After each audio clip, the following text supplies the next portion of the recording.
go. Good evening, everyone. This is Cheryl Leong, and welcome to another series of The Business of Property. I'm just waiting for Zoom to put me on live. And we have a very exciting guest here today, Mish Daniels.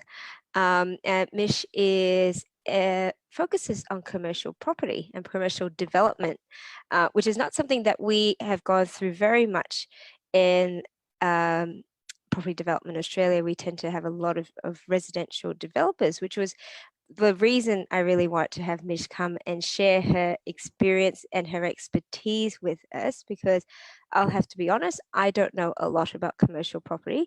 I've heard a lot, but obviously that's just sort of the tip of the iceberg.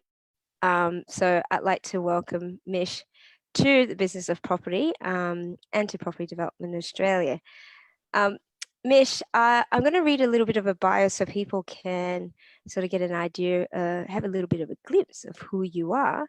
In the meantime, I'd like to say, give me a moment while I find where the Facebook page is, because if anyone has any comments, and I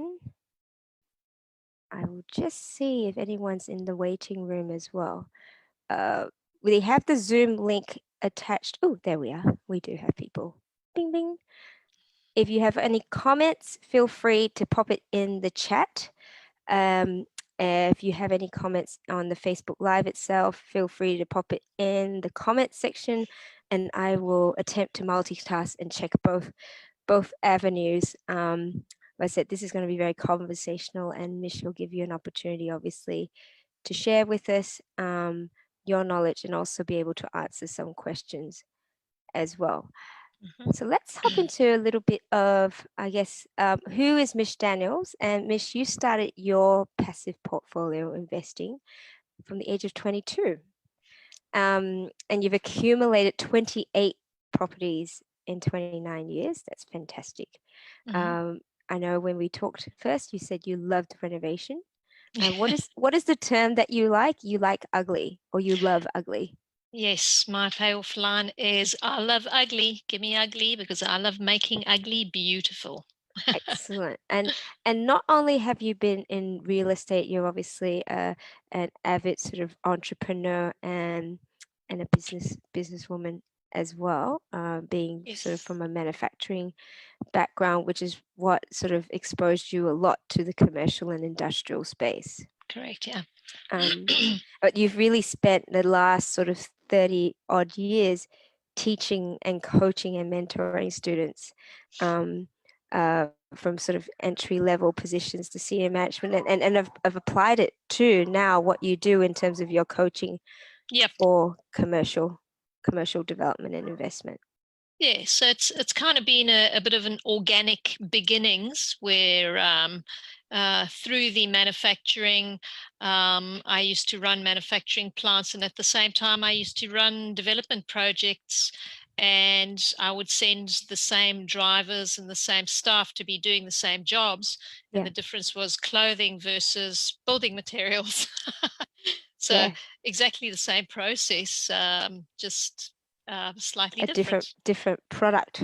Yeah, different product. And I would teach and coach people along the way. And I say it's organic because it's kind of organically just given me the foundations for where I've taken the business to now. So obviously no more manufacturing, it's all real estate now. So tell me, I mean, commercial property, I know there's been, as you would know, coronavirus has hit.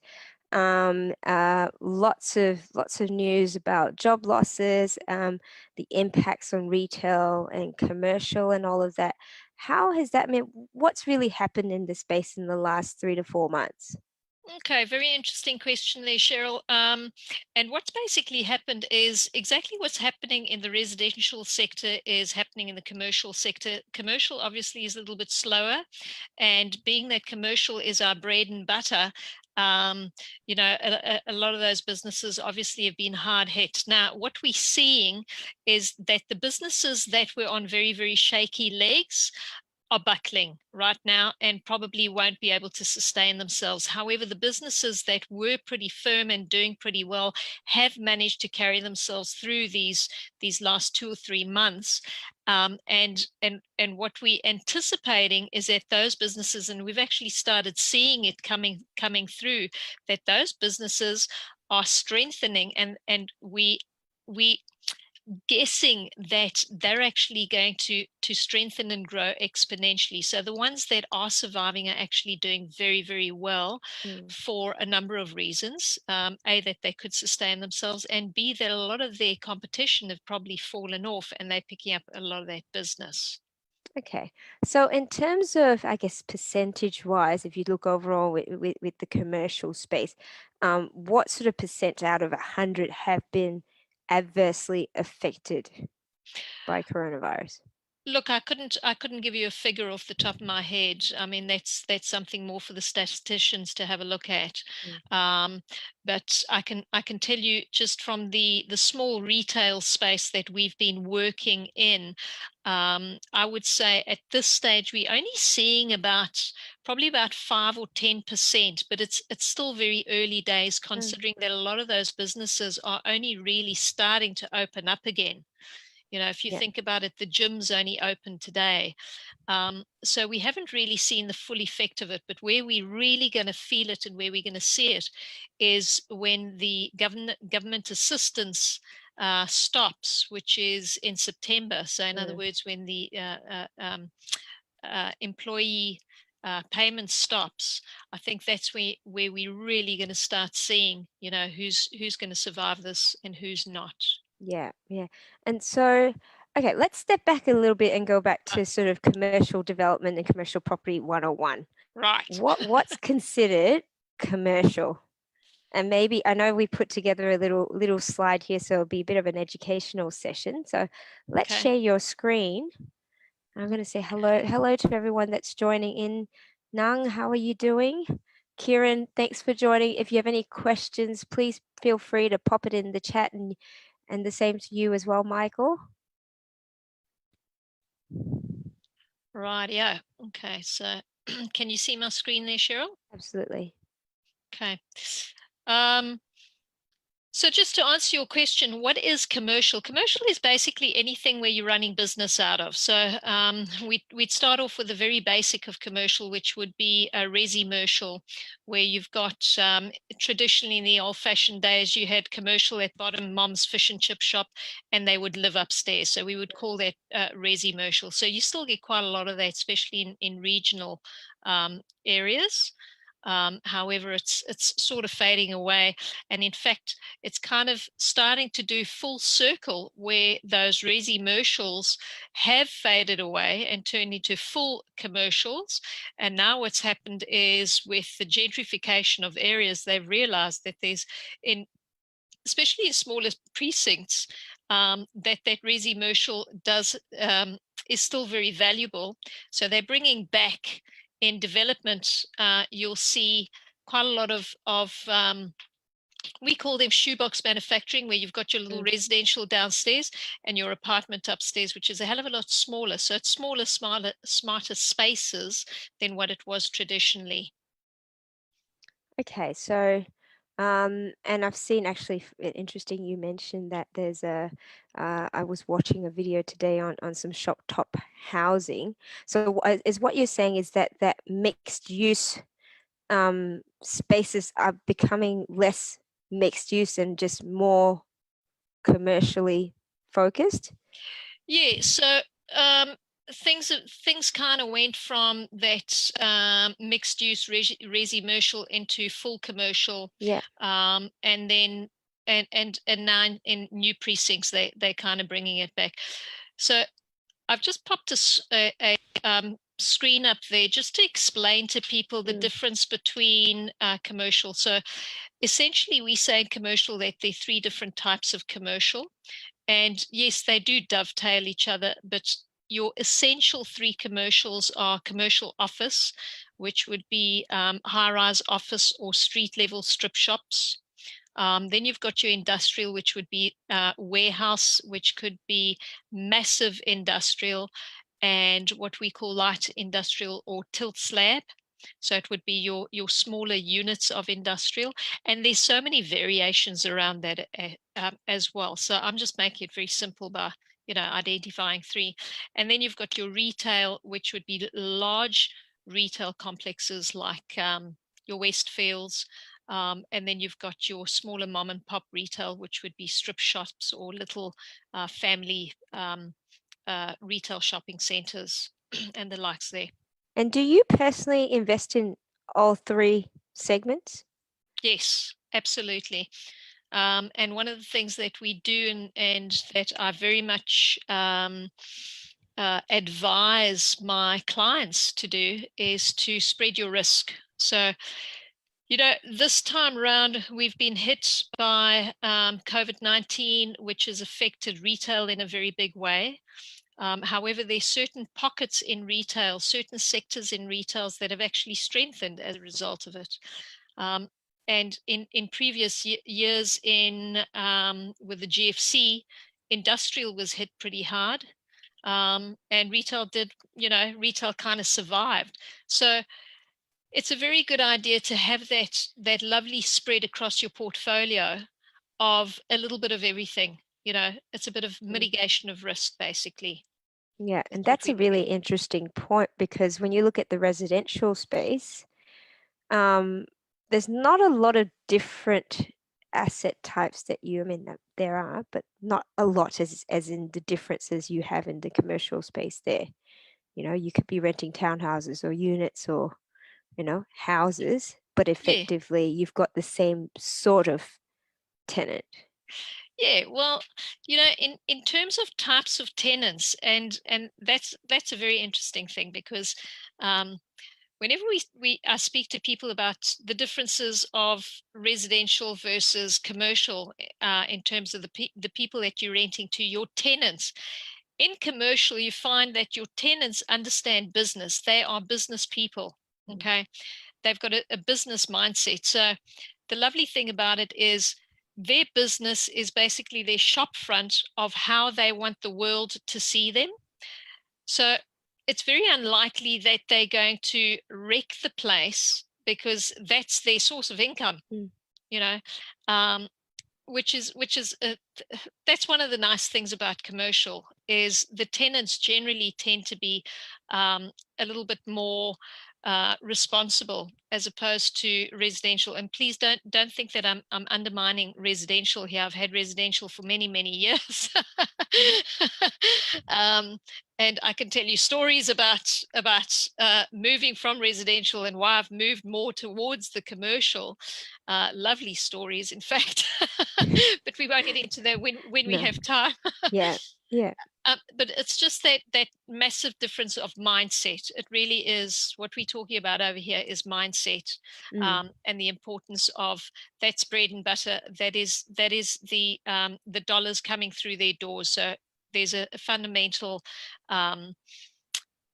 need to maintain those properties from the business perspective, mm, which is quite a different mindset from when you're renting residential. And not to say that everybody's like that, um, but I found having a portfolio of both residential as well as commercial, that my commercial tenants, if they had a broken valve or a toilet or something like that, they tend to just go and fix it themselves. mm, Whereas in residential, it's kind of expected that we would send somebody out to go and change the light bulbs and, do those sort of things. sure. So, so That's a that's, really interesting because I've never really thought of it that way. But it's, now that you've highlighted it, it is because, obviously that's their business. They're more, the term house proud. yes. Um, whereas, you drive past a property that's been tenanted and that, the grass hasn't been, the lawn hasn't been mowed, and certain things that you sort of can spot, which is the residential house. Not saying that all, tenants are like that, but I Mm, get what you're saying there. And, but industrial in saying, is it the same thing with industrial where, in my mind that's you've got some, light machinery or even heavy machinery there. What's the wear and tear and all, and how does that impact your investment risk? Great question. Great question. Now, often what happens is in commercial, the leases are all legal binding documents, okay? And what we do with commercial leases is we have a make good clause, which could mean that when the tenants move in, they might need to drill into the floor, they might need to bolt machinery into the walls, wherever. The make good clause basically confirms, it agrees that when they move out, that they restore the building to the way that they found it. So what we would traditionally do is take photographs of that naked building. They do all their fitments in it, and every single fitment basically has to be agreed to and signed off by the vendor, by the owner of the building. And in some cases, they want to do major renovations. I've just had a building in particular, it was an industrial building where they wanted to remove some walls, and they actually removed an entire mezzanine. That is expenses. That's a massive cost. And from my perspective, it's basically, I've just paid $50,000 to put that mezzanine in. And that was 3 years ago, and now they're wanting to remove it. Yeah. And I'm like, but it's the difference between, if you don't agree to it, then you lose the tenant. So I'm saying, okay, happy days, remove it, but at least I've got 5 years worth of rental, and I don't have to worry about chasing up on it. It's 5 years worth of continued rental. That's on autopilot, really. And do they have to make good the mezzanine that they've removed? In this case, no, they don't have to replace the mezzanine, and that's in the negotiation. Damn it. However, being commercial, there were a couple of other things that we needed to negotiate around, which were pretty high dollar numbers, but in agreement, and you do that into the lease, and one would do it over a length of the term of the lease, or maybe a shorter term. So in our case, we negotiated it over 12 months, which works in favor of both of us. Okay, excellent. Excellent. So that's another advantage in commercial. Yeah, exactly. All right, let's talk about retail. And there's been a lot of news around retail space, obviously, and the effect coronavirus has had on that. What are you finding personally, and how has that probably impacted your personal portfolio of that, or that of your clients? So again, very interesting space, and very dependent on what you have as tenants in retail. And we've had some tenants that are in personal services, so like skincare, beauty, healthcare, massage, those sort of businesses. Obviously, they've been shut down, so they've been pretty hard hit. And it's been financially quite straining on them as well as us, because we've given them free rentals and rental deferments as well. And it's been a very interesting relationship, because one of the key things about how I like to do my business with my tenants is, I believe that my tenants are my business partners, and I take them on as business partners. So whatever's working for them works for me, and whatever changes that they need to make to the building that's going to add to their business, I'm very open to it. So when something like this happens, it was a matter of having a conversation with each and every single one of them, so that they know that I care about them. I care about their businesses. I want them to survive. I want them to thrive. So all of the businesses basically, fortunately, that we've had have been fairly stable businesses. Some of them are only opening up, have only opened up last week, and they've pretty hurt through it. There's a little list that we'll go through in one of the other slides. I'll get to it, where we'll talk about the type of tenancies as well. And then on the other side, we've had some other retail businesses, Domino's Pizza, for instance. These guys have just taken off. It's been their best months that they've Yeah, ever had they in the haven't been last. this busy for years. Yeah, Yeah, yeah. absolutely. So, and then again, there've been some smaller restaurant type takeaway foods that haven't really been set up as fast food takeaways. So Mm, they've been a little bit slow on the uptake of that. They've suffered a little bit. Coffee shops, they've also suffered a little bit. So their turnover has gone down by about 80%. mm. And working around how they could make changes to their business to support their clients and just keep the revenue going has been quite an interesting process as well. And just yeah, just on that, like, have you seen, are there any stories that you've heard where there are businesses that have been hit hard but have been able to pivot quickly and taken advantage of the changes? Uh, not yet, Mm, not yet. And in fact, the only business that I can think of is a little postal business that was on.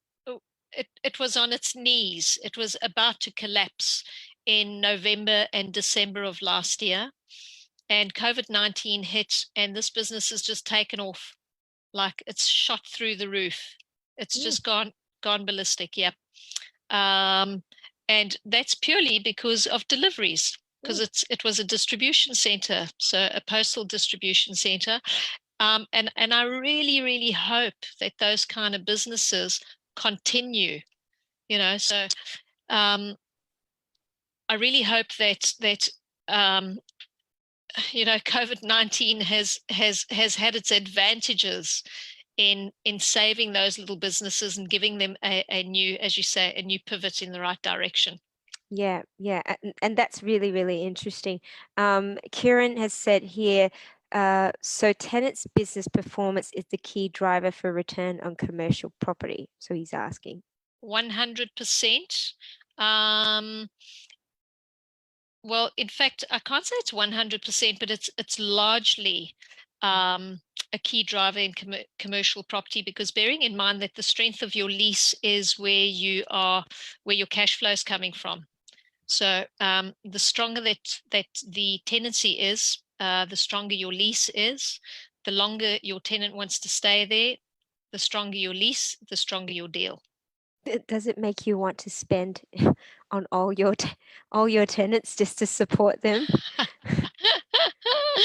Depends what they're wanting. Yeah, but I do. I do. I'm one of those landlords that do believe in spending on the buildings. So my philosophy is I would rather invest in my own building instead of paying taxes for it. I'd rather take that money and chuck it back into the building. So we constantly doing uplifts in the building, and what happens as a result of that, the tenancies, generally if they're good tenants, they strengthen from that. The building looks better. You raise your income. mm, You can raise your leases, your rentals. You're adding value, um, and it's a win-win situation all the way down. excellent. All righty. Well, let's move on to the next slide, which we talk about exactly what is the difference and the advantages between residential and commercial. Talk us through this, please. Okay, so this is probably one of the biggest advantages in commercial, which is, and I just want to move my mouse over here. I don't know if you can see that. Right here. Oh, Have I Foong moved the says screen? hello as well, Mish, by the way. Foong Hello, from Adelaide. Foong. Lovely to have her on the call, on the chat. Foong's got a lovely story about her property as well. We worked pretty hard, and so she's got a great property, medical property. That was a really good deal for her. I'm going to say, sorry, if you don't mind, I might invite Foong. Foong, if you can see the Zoom invite on the event page, it would be great if you want to join the Zoom chat, and then maybe we can have you share your story, maybe a bit later on in the piece. So Foong, if you're willing and able, hop on the Zoom call. Thanks for that, Cheryl. That's nice of you to invite her. Gate crashing. Yeah, it's great. Good. That's what Zoom's all about, eh? Exactly. Exactly. So the screenshot that we've got up there is it's very, very basic. And what we did is we had a look at all the expenses that would cross-pollinate between residential as well as commercial. And we're looking at rates and special services, management, maintenance, aircon, servicing, structural building repairs, fit outs, renovations, that sort of thing. So, and if you just think about in residential, and this is the thing that really got me, is I would have tenants that would come in for a year and there was wear and tear, and every time they moved out, I'd have to go in and do cupboard fix-ups and painting fix-ups and maybe a little bit of toilet repair and all that. But I always found that it would take about a week or so, could be quicker. But just to get the place into a re-rentable place for new tenants to come in, and it was a little bit of an expense for me. Whereas in commercial, because of that do good clause, you go in, they clean it up, they do all the fix ups and all of that, and in their tenure, they're responsible for all of those sort of repairs and maintenance.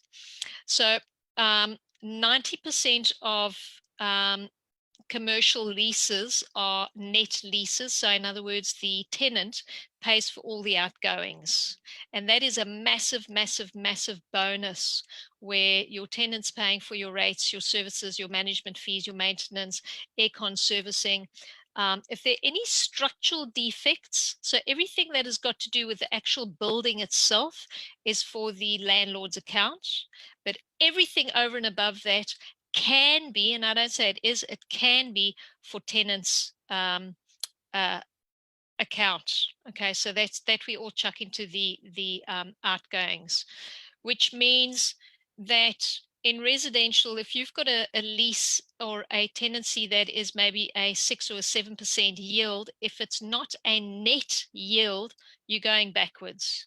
Because if that's a gross yield, all your expenses over and above that is maybe take you to a 3 or a 4%. Whereas in commercial, we look at net yield only. So everything is based on net yield. When I'm quoting prices and yields, I only talk about net yield. So it's the cash that's going into your pocket. When I'm talking about 7, 8, 9%, that is the cash that's going into your pocket. So is there much for the property manager to do? Aha, very good question, and I'm so pleased you've asked that. I'm listening, so at least you know I'm listening. Depending on the type of business and depending on the type of person that you are. So let's take, for instance, a strata, an office in a strata building. What do you need what do you need a manager for? All they're doing is they're putting an invoice in realistically. Okay. If it's a retail complex where you've got maybe 10 tenants and they tend to be different or difficult tenants, then yes, maybe you need a manager for that, because then you're looking at the building, you're looking at each individual tenant, you're looking at the general maintenance of the building, the upkeep, the gardening, maybe all that sort of stuff that your tenants might be paying for. However, somebody needs to run that. That's where you might want to have a manager.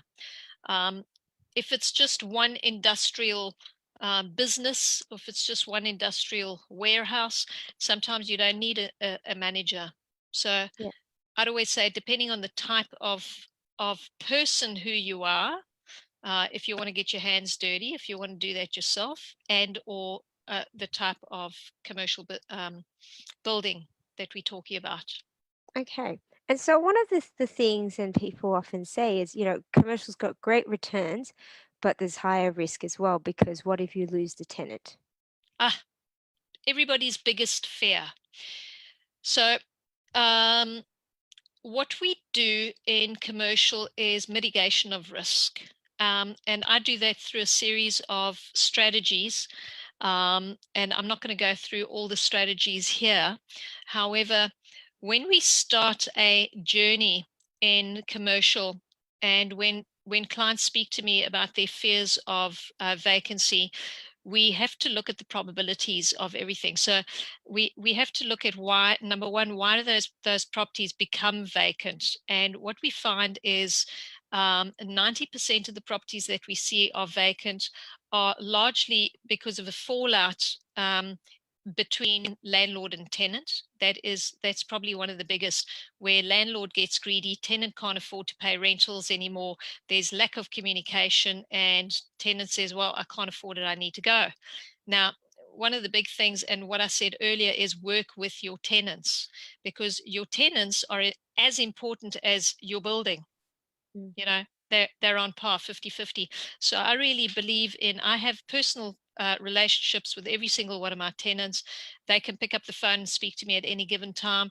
I pick up the phone and speak to them if there's something that's troubling me. And the better that relationship is, the better your business is going to thrive and survive.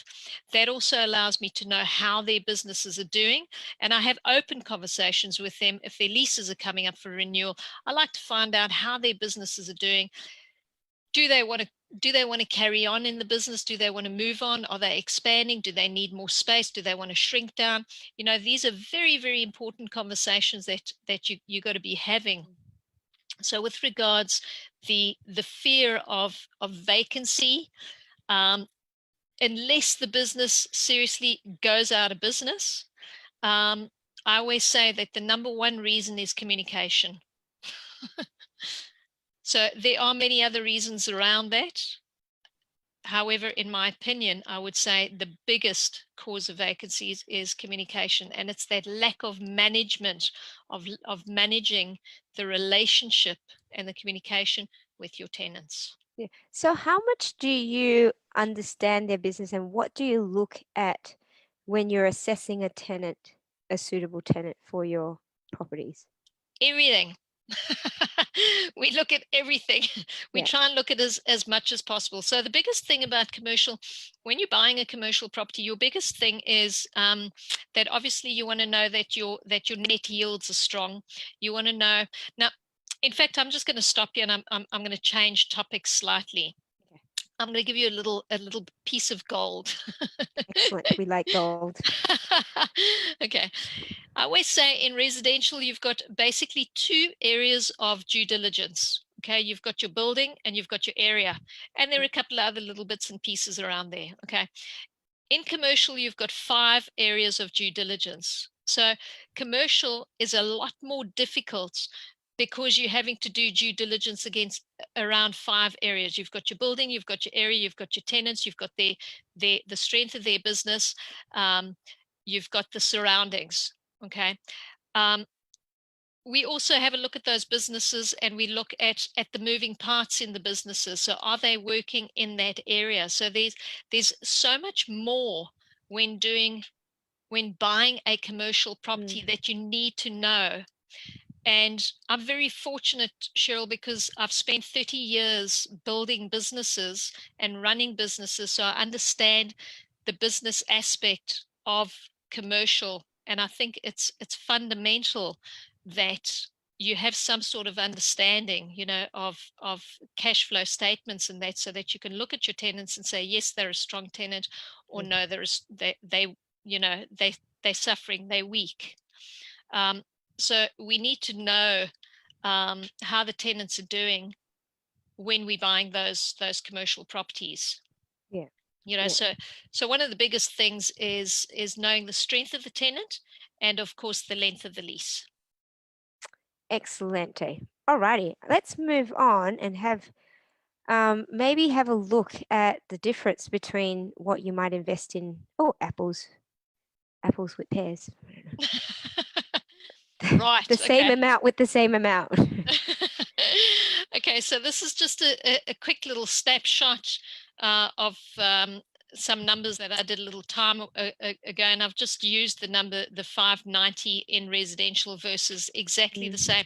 So what can you buy for 590 in residential versus what can you buy for 590 in commercial?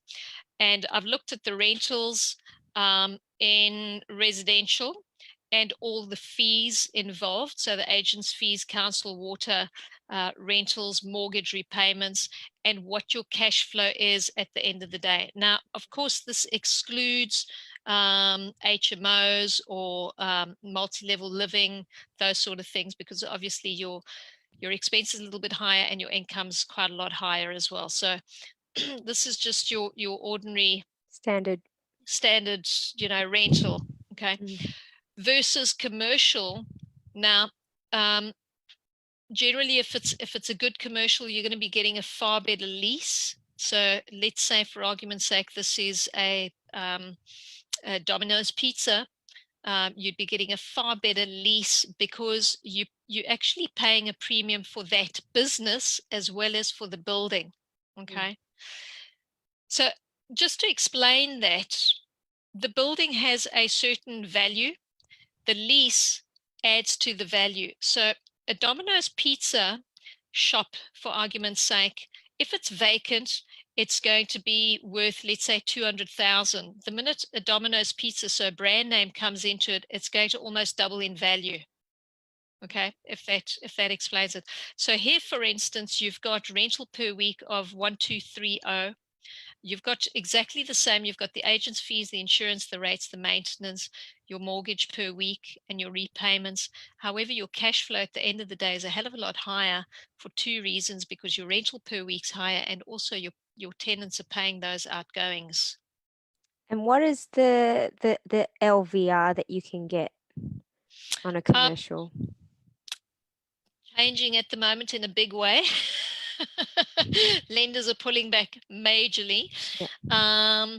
But your LVR, we work on a standard of about between 60 and 70%, which means that you need about 30 to 40% to get into a good commercial, unless you're buying in a group scheme. That's something slightly different. Your lending rate, depending on the type of property that you're buying and the strength of the lease, you could be purchasing those properties for as little as 2.85% at the moment. So let's call it, let's say 3%, which means if you've got a positive yielding property of 8%, that means that you are pocketing 5%. That is cash, pure, absolute cash in your pocket. So what I always do is I run some numbers, and if anybody's out there and they want to write this down, get pen and paper, because this is a little bit of a benchmark to help you understand how you can get into commercial property and what you need for commercial property. So I'm going to start with the higher number first. Let's say you've got $400,000. Okay, $400,000 is going to give you a property of $1 million, and that is a 60% LVR. So I'm being very, very conservative in my numbers here. At $1 million, if you're earning a 7% yield, and again, very, very conservative, because we've just done some properties at $1 million that are giving us 10% yields, and these are good properties in Brisbane Centrals. Okay, so conservatively 7% is your rental, which is $70,000. Okay, if you are getting that property and your lending rate is 2.85%, again, I'm rounding it off to 3%. That means that you're putting 40% of that into your pocket. You're going to be earning a rental of about 70 to 75,000, and you're going to be pocketing about 30 to 35,000. And again, I'm throwing rough numbers out here. Don't quote me on these. These are depending on every single person's individual profile. Okay, depending on your financial strength, basically, and the strength of the lease. Depends on which type of dock that you're buying it, whether it's a low dock or a no dock deal. Okay, that's all going to make a difference. But that's kind of the benchmark. So at 500,000, you need 200,000 deposit to buy a $500,000 property. At 500,000, you're going to be getting $35,000 rental. At 35,000, you're going to be pocketing between 22 to 28%. Sorry, 28,000. And so when you're talking on return on equity, So 20 $28,000. out of 500,000. No. No. 200,000. You're putting 200,000. 200,000 Oh, sorry, in. 200,000. Yes. You're putting 200,000 Give her in, a voice. God has spoken. Thank you, Okay. Karen. And again, if you've got 100,000, you're buying a property of roughly 250,000. Your rental is going to be around about 17,000, so you're going to be pocketing around about 12,000. So if you want $1,000 a month, there's your benchmark. Yeah, fantastic. Kieran/God, he's asked, is it okay to ask clients about their financials to access them before before accepting him as a tenant, like, Oh, you mean you look at their financials? You mean tenants or clients? sorry, clients. Tenants. Like, say if it's an existing business and you're buying it, is it okay to ask the client's his business financial, the tenant's business financials, to assess him and Yes. for Say that's even the for first thing rental you'd ask for. appraisals down the line? Look, it's one of the things that I have always asked for traditionally. I don't always get the answers. Okay, they're not always forthcoming. However, because of COVID-19, it's become the sixth point of due diligence. So it's become the norm now that we want to really look at it. And again, another little piece of gold, if you are doing that, then what you want to do is you want to have a look at how strong the business was 12 months ago and go 12 months back from that, because that history should effectively tell you how they're going to perform and what type of business they are. So I'm actually going to snap into the next slide, which a lot of people always ask me at the moment, what are the types of businesses that are thriving and surviving at this point? And I've got them up on the screen there. So a lot of takeaway and food services, medical, surgical supply and distribution. In fact, I just put one property out yesterday, which was a medical supply and distribution. Unbelievable yields, the most beautiful property. I've called it a hot property deal. Cheryl, if there's anybody out there that is looking for a hot property right now, this is it. Because if I had the finance, I would buy it myself. and say for something like that, like, how much do you need to start off with? Look, that one you would need 600,000 because it's a very, very good yielding property. It's snap on 7%. It's a brand new development. So it's a brand new building. So you're getting really great depreciation on that. Yeah. However, 1.66 million is gonna get you that property. And you do have effectively 10 years of certainty out of it because the tenant has signed a 5 + 5 year lease. And they're a good, very good, strong tenant, medical distribution, supply and distribution. Sorry to interrupt. Who claims the depreciation? Is it the tenant or the owner for the commercial? The owner. The owner. Okay. So the depreciation forms part of the building. And anything that has got to do with the building is the owner, it's the vendor. Okay. So the only operating costs are the ones that was listed before in the previous slide, isn't it? Yes. So anything that is wear and tear, that is outgoing, structural basically. And stuff. Yes. Okay. Yeah. I love how you've put bottle shops there, because I'm sure I think bottle shops just went. Anyone that was homeschooling, I added to that. I think my husband gave me 2 bottles of gin for Mother's Day. I like gin. I didn't think I really needed 2 bottles, but that's who has contributed to the increase in revenue in bottle shops. Was that one for each kid? Yeah, exactly. And his Mother's Day note for the rough times ahead. I can totally relate. Good on him. Very, very, very wise partner there you have, Cheryl. Yeah. I was like, wouldn't there be many wishes? And he says, for the rough times ahead. That's when you know you've been with someone for a long time. Wise man. Absolutely. Excellent. Yeah. This is really interesting. and it's good to see in terms of particularly like, you know, food services, and it's going to be good to see them opening up again, Yeah. with restrictions loosening as well. One of the very interesting things about this list is you'll see I've got down there general food and retail. So there are a lot of pre-COVID-19, we had a lot of smaller suppliers like your smaller mom and pop general food suppliers that were kind of on, I'm going to call them slightly shaky legs. And as a result of COVID-19, their turnover just went through the roof. And it's given them the opportunity to look at their businesses differently and reposition themselves. So the ones who are smart are repositioning themselves. And in fact, one of our business collaborative partners works very deeply in the Medcash space, and he runs analytics of the IGAs and bottle shops. Yes. And he was saying that through this period, businesses like IGA actually went up by 40%. Oh my goodness. 40% over this. And again, they've now managed to reposition themselves in that huge retail space, competing with bigger competitors. Is that because people were trying to avoid the crowds at the Two bigger? reasons. Yep.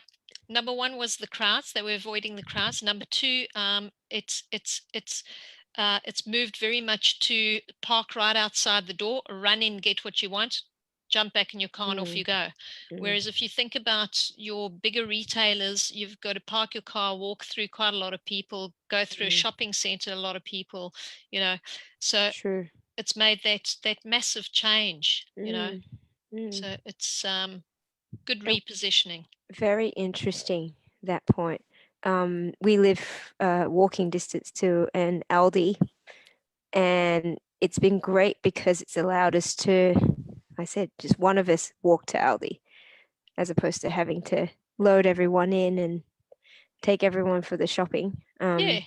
So yeah, okay. So and the smaller independents as well. But I think also the community wanting to support local small business as well. I think it's been probably a little bit of both. It's been the convenience of you know, as opposed to, you know, as you say, taking the whole family out shopping and filling the basket, taking your time and walking through, you know, and filling your basket. I think a lot of people just wanted to get their toilet paper. The essential items, yes. The essential items from the fastest door down the road. There were diamonds next to the toilet paper, but no one bothered about that. It was, we need the toilet paper. We'll leave the diamonds alone. Yes, we'll leave those for now. But that's generally, you know, where a lot of those smaller retailers have come up really, really strong. A lot of them have started delivery services as well. Yes. And drive-throughs. Yeah, of course. Of course. The ones that could set up drive-throughs have actually set up drive-throughs. So it really has repositioned them and given them an opportunity to look at their businesses differently. Yeah, I think it's made a lot of people obviously look at their businesses differently, because we do get complacent. I mean, whether it's, you know, business in general, we get complacent. It's a bit of a shake up to go, all right, we've got to be more nimble, or we've got to be a little bit more versatile, or look at, you know, who our new target market is. Absolutely. I mean, it's not to say that this has been a great opportunity, but I think it's, you know, if you're looking at the glass being half full, there have been a lot of good things that have come out of this this situation, and I'm very much the type of person who would prefer to look at how can we do things differently, how can we do things better, what can we take out of this and make better. And the interesting thing is, I have a couple of clients who have been fearful, and they wanted to pull up their handbrake and say, no, we don't want to go ahead, and we don't want to buy properties. And on the other hand, I'm saying to them, hold on, wait a minute, this is actually a fantastic, this is a better time. Yeah. The rates have never been as low. They were announcing today that the rates are dropping to zero. You know, that's a bit of a worry, but the rates have never been so low. There's a bullish market out there. Everybody's doing a run, looking at it. And the most amazing thing is one of my clients is an older, a more mature buyer. She's 63 years old, and she said, "Hey, Mish, let's go for it. Let's do it." I found her a property that was yielding 9%. We negotiated that property to 11.8% as a result of just doing the work properly. And I said to her, let's not rush into this. Let's do it properly. So we actually slow down the bus. We've done it properly. And she's landing herself a property. She wanted, her goal was to have 20,000 income per annum, cash, pure cash. That's after all payments and bank rates and all of that. And we've managed to give her a property that's giving her 24,000 per annum. Fantastic. That's just exceeded her expectations and her goals. And that's purely by doing things properly and by carrying on instead of stopping, because as a result of COVID-19, we've just said, nope, we're just going to carry on going and doing things correctly. She's got great tenants. We've done the due diligence. She's got one tenant that's fallen off. It's 5 tenancies in that little property, and it's only a property that's 400,000. So it's not like it's an expensive property. That's great. Great deal, and she's doing well out of it. So great. So you talked about due diligence, and that's the next slide. And let's go through that, and then we'll get our special guest Foong to share her experience in her commercial deal journey as well. Great. Okay, so look, this is very basic. What we're talking about over here is, and I'll just go through the slides as I have them up there. Obviously, to get into a commercial property, you need a couple of coins in your pockets, and we spoke about that before. We work on a 60-40 basic, but at the moment you can get deals that are 30-70, and depending on the strength of the tenancy will determine and your strength of serviceability will determine your lending rate. Okay, so what we do is we would do a strategy with each and every single client, and we would give them a budget so that we know we're 100% clear on what their budget is, where they are, and where. So we give you direction of where to start. Part of that strategy is finding out more about what are you more comfortable with, the type of properties like we spoke about earlier. Are you more familiar with office, with retail, with commercial, industrial? All right. So all of that is very, very important. And it's part of the due diligence process of supporting you in your commercial journey, if that makes sense. Okay. The experience part is, and I always say to people, we've got 3 legs in commercial. You need money, or you need experience, or you need education. If you've got 2 of those, you're well on your way. If you've only got 1 of those, then you need the other 2. Okay, so what are you going to do to get the other 2? If you don't have the money, you need to find somebody, you need to get educated, or you need to find somebody who's got the experience and maybe do a joint venture with them. And the same goes for the other 2 legs. Okay, so how do you find those people? Speak to Cheryl, platform like this. Thank you. Thanks for the shout out. I was like, where do we go? Well, there are various different communities, that we're working in. And for instance, I've got the experience, we run the education, and if you've got the money, you can join in. If you don't have the money, then speak to us about it, and we'll see if we can partner you up or get you into a deal, depending on what sort of coin you do have to come into a deal. So, and that's why I've spoken about in the slide here, we've got experience, we've got education. we do the strategy. So the strategy is, I've mentioned one strategy, which is an engagement strategy, where we would go through that with you.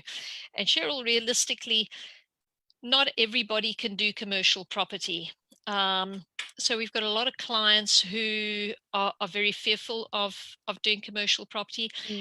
And what we would do is offer them alternatives. So if you're quite fearful about doing it, the alternative would be that you do it with somebody who is more educated or experienced, all right?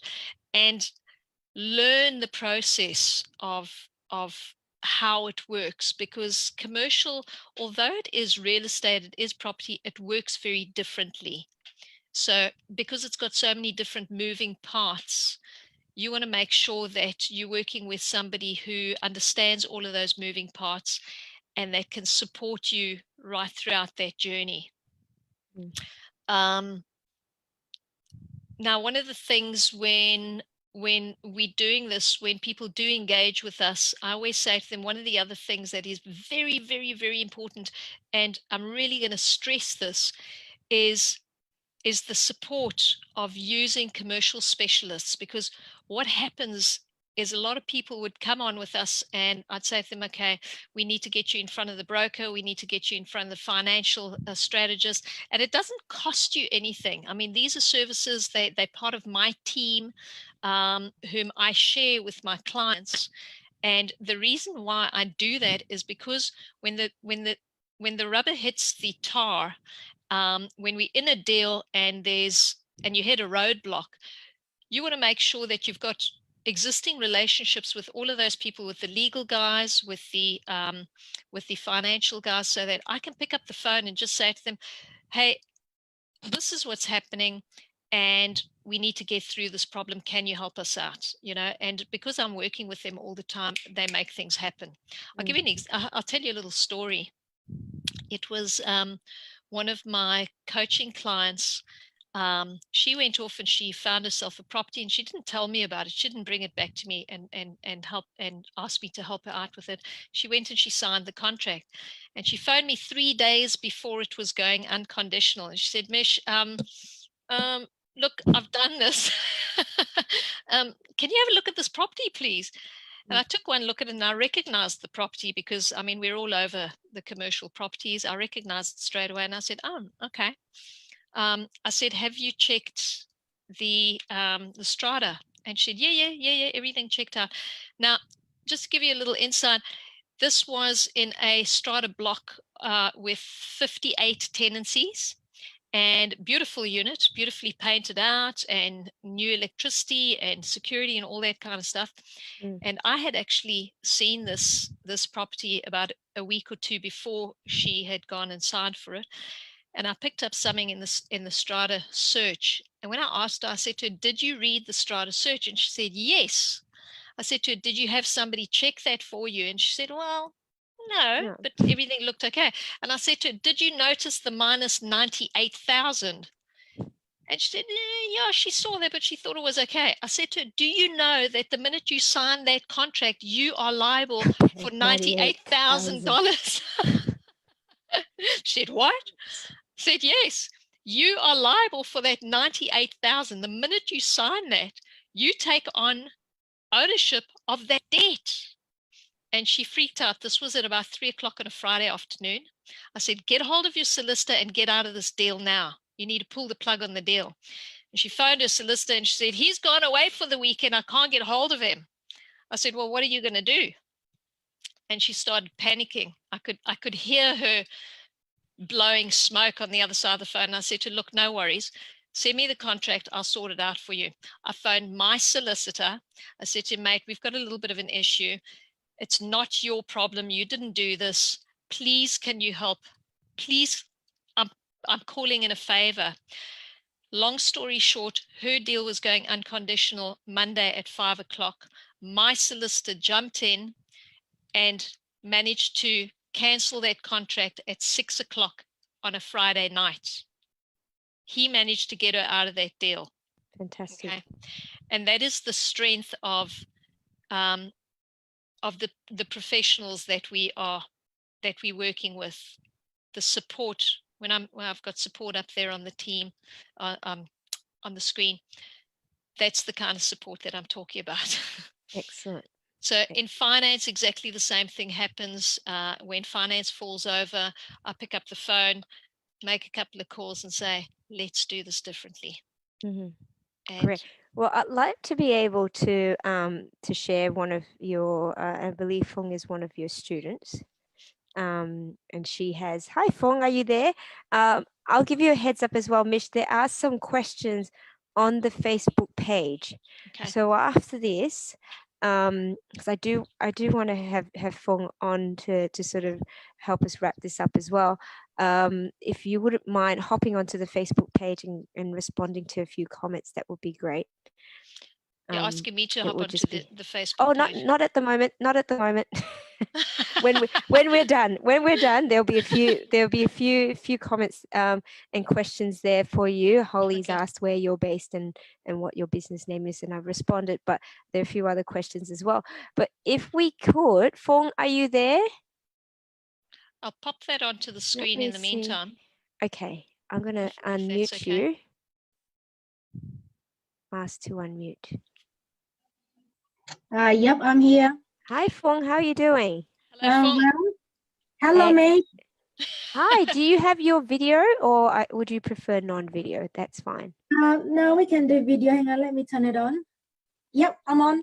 There you go. Hello, Foong. Hi, Mish. Excellent. So this is excellent timing, because I'd like if you could share your experience with your commercial deal, and if you can tell us a little bit about it and how it sort of has come together. Okay. I engaged Mish to look commercial property for me because, as you know, I'm very residential person. So when it comes to commercial, I always have that fear, just like everyone else, of a big sum and couldn't find tenants and all that issue. So I found Mish. So I briefed Mish about what I wanted. So I was quite specific about my tenants. So I said to her, I basically want some sort of healthcare profession as my tenant. So I know if anything go pear-shaped, the last thing we go down the sink is the healthcare profession, because everyone still need doctors, pharmacists, and so on. So it took me a while to find something I like. And then the first deal, it was a bit shonky, isn't it, Mish? Yeah, the first one, there were quite a couple of issues going on, and I think retrospectively, thank goodness we moved on from that one. Yeah, that's right. And then it took me another 3 months to find another commercial deal for me, and I was really happy with that. So my tenant is specialized in hearing aid center, just across Robina Hospital as well. So it met all my criteria. We put lots of ticks on it. And I think we got about 8.8% yield on that, Mish, is that right, back then? Yeah, so, if I remember correctly, we started that deal at around about 8%, and by the time you actually settled, because we did some pretty hard negotiating on that, and that was when medical was really sought after. It was pretty high, so we managed to get that deal for you at 8.8%, which was a great deal back then. Yeah, I think it took us about 6 months, isn't it? 6 to 9 months to find the ideal deals, but it's worth it because at the end of the day, now we have $40,000 cash flow positive into our super fund every year, and then we increase by another 2,000 every year. So it's not a bad deal with 700,000 purchase. So yeah, fantastic. Yeah, so it is a lot better than buying a property, a residential property, and renting it out. God knows whether you get 40,000 cash flow or not. So that is the first taste of a commercial deal. So I can't wait to do the second one. So this is purely bought under self-managed super fund. And also, you're based in Adelaide. Okay. Yeah, that's right. Yeah. And your property is Robina, Queensland. Yeah. But it doesn't have to Gold be Coast. in the state. So it can be anywhere. As I said to Mish, as long as we can make money, I don't mind where we go, because I'm so used to buying properties interstates anyway. So, going to Queensland is nothing different at all. Yeah. excellent. Well done. Now, well done, Foong. Foong, you're in development and renovations and that sort of thing. And the one thing that we haven't spoken about, in fact, Cheryl, in commercial, is that renovation space and uplift properties. So exactly what Foong's doing, and Foong, you're doing the most amazing stuff in your renovations. I've seen your photographs in that you're doing the most beautiful renovations, great stuff, adding value. Now, you can be doing exactly the same in commercial. Yeah, yeah. And I think you plant that seed in my head. So the next deal will be something like that, something to uplift and do a chunk deal, so we can flip that and make a chunk deal out of it. Yes, and that's the lovely thing about it, is that you can do that in commercial. So you can take a distressed property or a partly vacant property, clean it up, fix it up, and and the beautiful thing about it is your renovations are a lot cheaper in commercial because you're not paying for expensive kitchens and expensive bathrooms. So your renovations in commercial are generally a hell of a lot cheaper because you're doing maybe flooring, walls, painting, cosmetics, and you're attracting a very good tenant in there. And the minute you attract a very good tenant in there, you're adding value exponentially, and then you can do an equity drawdown and go off and do it again. Yep. Okay. Start looking for one then. Love working with her. She keeps me do busy. Do I get a referral for this? And maybe this is sort of a part 2, Mish, where we then talk about sort of the add value, whether it's renovations and the development side of commercial as well. But I'm mindful of the time here, and I know we can keep talking. It was really good to be able to have you share your story, Foong. And like I said, I think there are a few questions for you, Mish, on the Facebook. So I'm going to tag you once we finish. Okay. Did you want to sort of finish off and how people can get in contact with you? Yes, absolutely. So I've just put my details on the screen there. You can email me at mish@jdиholdings.com.au. Or you can find me on the website, which is mishdanielcommercial.com. And I've been very brave by putting my telephone number in there too. 0401 313 573. I am going to say it's probably best to email me at this stage. And if people would like to speak to me, I do have a booking system that I would send back to you, and you can book a time so that you have dedicated time that I can give you, as opposed to just a fleeting phone call. Yeah. Okay. Excellent. So thank you. Thank you. It's been wonderful. And I just want to say thank you to Foong for coming on and sharing your experience, Foong, impromptu. You're looking very cold down there in South Australia. Rugged up. Cold, yeah. But it's good to hop online, Mish, because it's nice to talk to you again and refresh all that memory, which is good. Commercial is a right path to go down eventually for most of us, because then you spread the risk. Yeah, and I think it's great to have in your portfolio, and to have that very nice spread, across residential, have a couple of different types of residential and commercial. And like I said, I would speak to you about what types of commercial, but most definitely. Thank you for that vote of confidence, Foong. Lovely to see you again and to speak to you. I'll start looking for that uplift property for you. Foong, I got you on a Facebook Live earlier than you thought. Yeah, no, I should hop on. We'll get you on an hour-long session when we do our developer spotlight. So okay, that's all right. Just keep me up with that. I definitely will. Well, thank you again, Mish. It's been fantastic. We do have final question, Kieran. If you wouldn't mind popping it on the Facebook group and the comments that are attached to the Facebook Live, Mish, you can hop on to, like I mentioned, I'll tag you on the thread, and you can have a chat with some of the people that have left comments as well. Fantastic. Thank you. Thank you very, very much. And we'll talk about a part 2.